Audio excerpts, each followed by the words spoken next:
Sahabat Kompas, siapa nih yang setuju kalau masa-masa remaja terindah adalah masa SMA?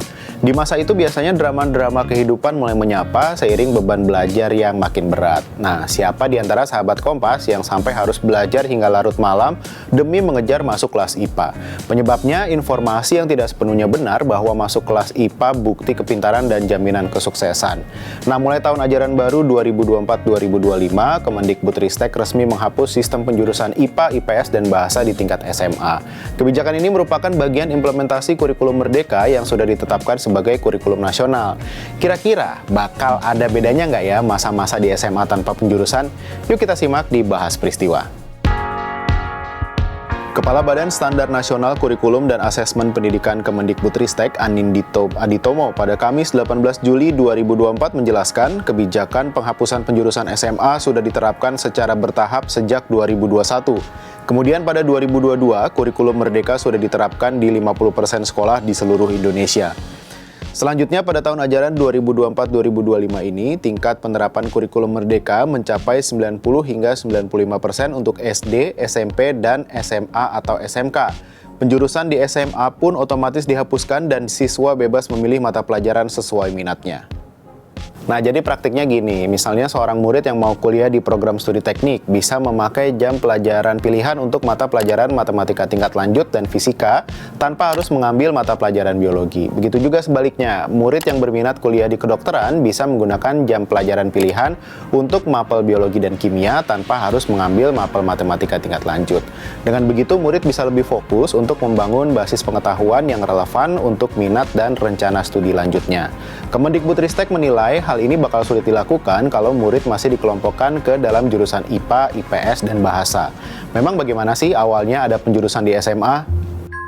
Pada masa pemerintahan Hindia Belanda, sistem pendidikan di Indonesia terus berubah. Sampai pada masa pendudukan Jepang dimulai di tahun 1942, jenjang sekolah menengah atas disebut dengan sekolah menengah tinggi atau SMT. Tahun 1945, SMT kemudian berubah menjadi sekolah menengah umum atas atau SMOA. Pada 1950 kemudian berganti nama lagi menjadi Sekolah Menengah Atas yang dikategorikan menjadi 3 bagian, yakni SMA A Bahasa, SMA B Ilmu Alam dan Ilmu Pasti, SMA C Ilmu Sosial. Di tahun 1960-an sistem itu diubah, semua SMA membuka beberapa jurusan sekaligus, baik bahasa, ilmu pasti dan ilmu alam maupun ilmu sosial. Pada periode ini, calon siswa sejak awal sudah memilih jurusan yang dipilihnya, bukan ditentukan sekolah. Penjaluran terpisah ini masih berlaku pada awal kemerdekaan sampai Orde Baru. Ketiganya digabungkan dalam satu sekolah. Pada kenyataannya tidak setiap SMA memiliki ketiganya, paling banyak 2, yaitu IPA dan IPS. Di era 1980-an, bahkan sistem penjurusan di SMA diubah lagi menjadi A1 Fisika, A2 Biologi, A3 Sosial, dan A4 Bahasa.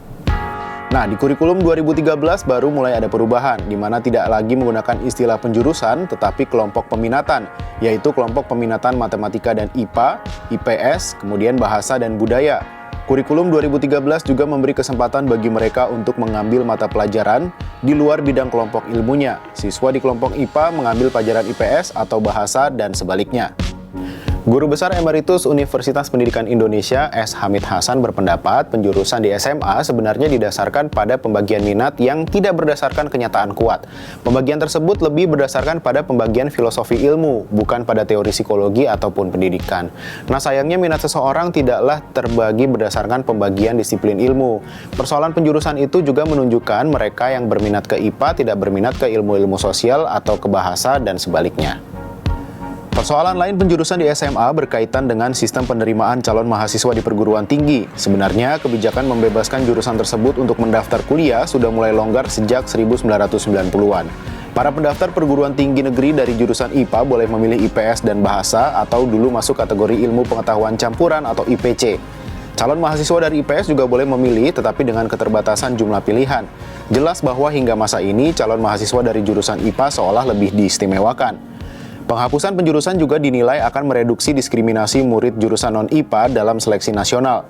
Apalagi belakangan tidak semua lulusan SMA mengambil jurusan atau pekerjaan yang sesuai dengan jurusan yang telah dipilih sebelumnya. Sama seperti dunia pekerjaan, pintu masuk ke perguruan tinggi akan ditentukan oleh kemampuan peserta didik melalui tes. Nah, ini menariknya. Pandangan lama bahwa kelompok ilmu alamiah dan matematika memiliki derajat ilmu yang lebih tinggi dan sulit dikuasai masih dimiliki sebagian pemangku kepentingan pendidikan. Sebagian orang tua pun masih beranggapan bahwa masuk ke jurusan IPA akan membuat anaknya lebih terhormat dibandingkan jika masuk ke IPS atau bahasa. Nah, sementara di sisi lain, dorongan agar murid bisa memilih mata pelajaran sesuai minat dan bakatnya tanpa pengkotak-kotakan kian menguat. Dengan begitu, sistem pendidikan pun akan menjadi jauh lebih efektif dan sederhana.